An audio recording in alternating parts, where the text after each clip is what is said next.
നിങ്ങളൊക്കെ വല്ല സ്റ്റഡി ടൂറുമായിട്ട് തിരുവനന്തപുരം ഭാഗത്ത് പോവുകയാണെങ്കിൽ അവിടെ റീജിയണൽ ക്യാൻസർ സെന്റർ എന്ന് പറഞ്ഞ ഒരു സ്ഥാപനമുണ്ട്. നിങ്ങൾക്കറിയാം, അവിടെ കഴുത്തിനും കവിളിനും വായയ്ക്കും ക്യാൻസർ വന്നവരെ കിടത്തുന്ന ഒരു വാർഡുണ്ട്. ആ വാർഡുകളിൽ ഒരു പെർമിഷൻ വാങ്ങിയിട്ട് ആ വാർഡിലൂടെ ഒന്ന് നടക്കണം. നിങ്ങൾ അവിടെ നിങ്ങളുടെ പ്രായത്തിൽ പോലുമുള്ള മക്കളെ മടിയിൽ കിടത്തിയിട്ട് അമ്മമാര് ഉമ്മമാര് കരഞ്ഞുകൊണ്ട് ദൈവത്തോട് പ്രാർത്ഥിക്കുന്ന രംഗങ്ങൾ അവിടെ കാണാം.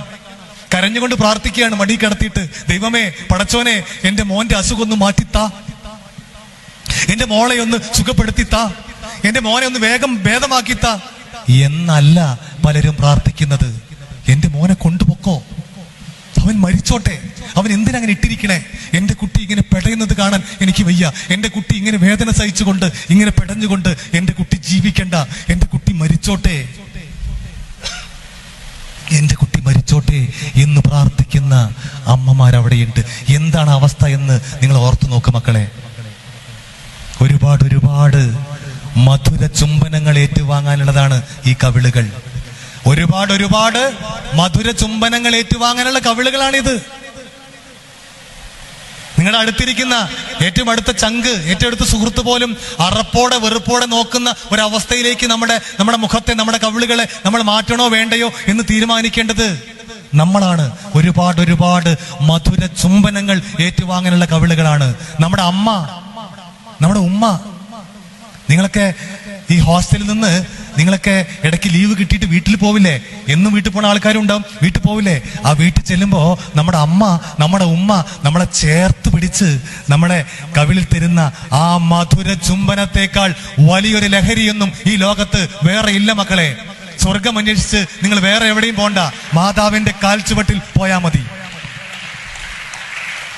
അവിടെയാണ് ഹാനി ഹസൻ സാറ് പറഞ്ഞത്, ഏറ്റവും അപകടകാരിയായ ലഹരി പുകയിലയാണ്, ബീഡിയും സിഗരറ്റും ഈ ചുണ്ടിനകത്തേക്ക് ഇങ്ങനെ കയറ്റി വെച്ച് നിൽക്കുന്ന ആ സാധനമാണ് എന്ന് പറയാനുള്ള ഒന്നാമത്തെ കാരണം ഇത്രയധികം ക്യാൻസർ ഉണ്ടാക്കുന്ന വേറൊരു സാധനമില്ല. അപ്പോൾ സാറോട് ചോദിച്ചു, ഒരു ക്യാൻസർ ഉണ്ടാക്കുന്നതിൽ അപ്പുറത്ത് വലിയ കുഴപ്പമുണ്ടാക്കുന്നതല്ലേ മറ്റു ലഹരി മരുന്നുകൾ എന്ന് ചോദിച്ചപ്പോൾ അദ്ദേഹം പറഞ്ഞത്, മറ്റേത് ലഹരി മരുന്നിലേക്കും ഒരു ഗേറ്റ് വേ, തുടക്കം എന്ന് പറയുന്നത് ആദ്യം വലിച്ച ഒരു സിഗരറ്റോ ആദ്യം ചുണ്ടിനകത്തേക്ക് വെച്ച ആ ഒരു പാക്കറ്റോ ആണ് എന്ന് പറഞ്ഞു. മറ്റുള്ള എല്ലാ ലഹരികളിലേക്കും തുടക്കം കുറിക്കുന്നതും സിഗരറ്റാണ്, അല്ലെങ്കിൽ അതാണ്.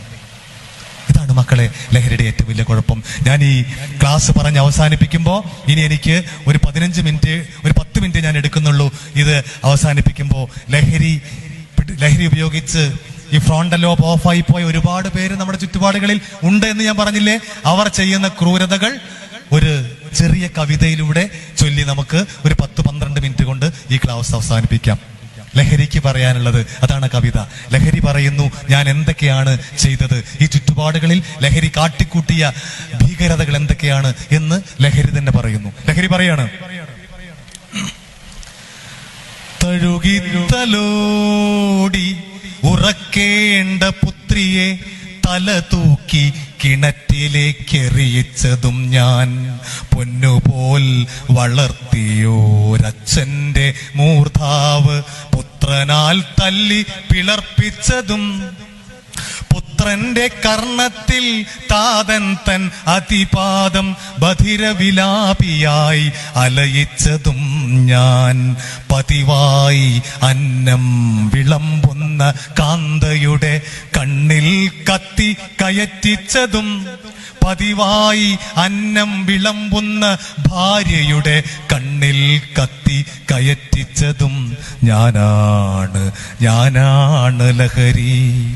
പാൽപ്പല്ലു പറയാത്ത ഒരു പിഞ്ചു കുഞ്ഞിനെ പൂപോലെ പിച്ചി തെറിപ്പിച്ചതും ഞാൻ, സീതയ്ക്ക് തുല്യയായിരുന്നോരു പത്നിയെ തെരുവിന്റെ ചോപ്പിൽ വിൽപ്പിച്ചതും, സ്വപ്നങ്ങളേറെ കണ്ടൊര കുമാരിയെ സ്വതാതൻ തൻ ഗർഭം ചുമപ്പിച്ചതും, കുടുംബചക്രം കറക്കേണ്ട നാഥനെ നടുറോഡിൽ ചക്രത്തിലമർത്തിച്ചതും, പാഴ്പാട്ടുപാടി നടന്നൊരാ ഭ്രാന്തിക്ക്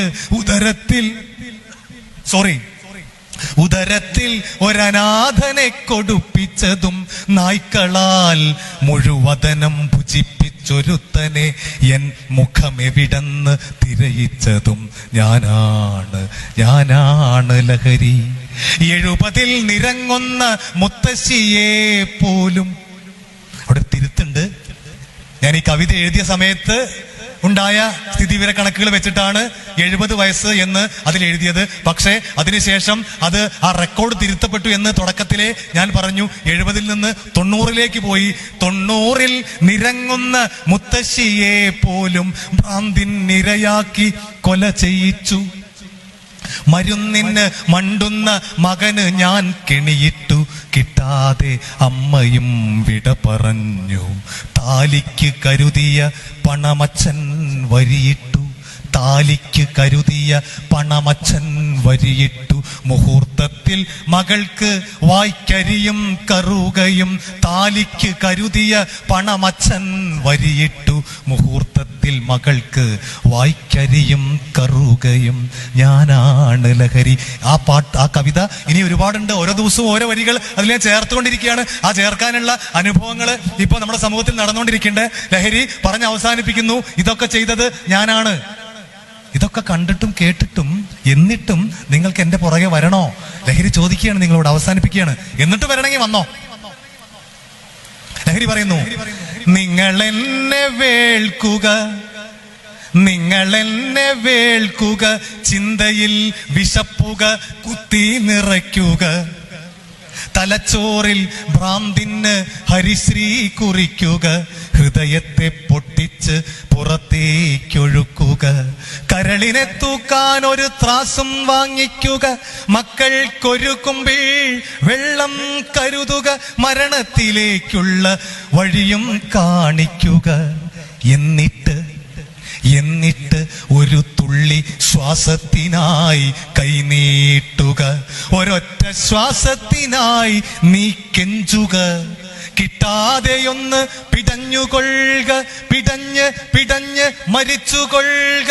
പിടഞ്ഞ് മരിച്ചുകൊള്ളുക. ലഹരിക്ക് നൽകുവാൻ ഇത്രമാത്രം, കാലേ കൊടുക്കുവാൻ മരണം മാത്രം. എന്നും കൊടുക്കുവാൻ ദുരിതം മാത്രം. നന്നായി കൊടുക്കുവാൻ ദുരന്തം മാത്രം. കാലേ കൊടുക്കുവാൻ മരണം മാത്രം. കാലേ കൊടുക്കുവാൻ മരണം മാത്രം. മരണം മരണം മരണം. ദുരന്തപൂർണമായ മരണം, ദുരിതപൂർണമായ മരണം. ഇത് മാത്രമേ ആത്യന്തികമായി ലഹരിക്ക് നമുക്ക് തരാനുള്ളൂ എന്ന് ലഹരി തന്നെ പറയുമ്പോ അതിന് പുറകെ നമുക്ക് പോകാൻ പറ്റുമോ? പറ്റില്ല. മക്കളെ, ഞാൻ അവസാനിപ്പിക്കുകയാണ്. നിങ്ങളുടെ മുന്നിൽ വന്ന് നിൽക്കുമ്പോൾ ഞാൻ ആദ്യമേ പറഞ്ഞു, ഞാനൊരു അധ്യാപകനല്ല.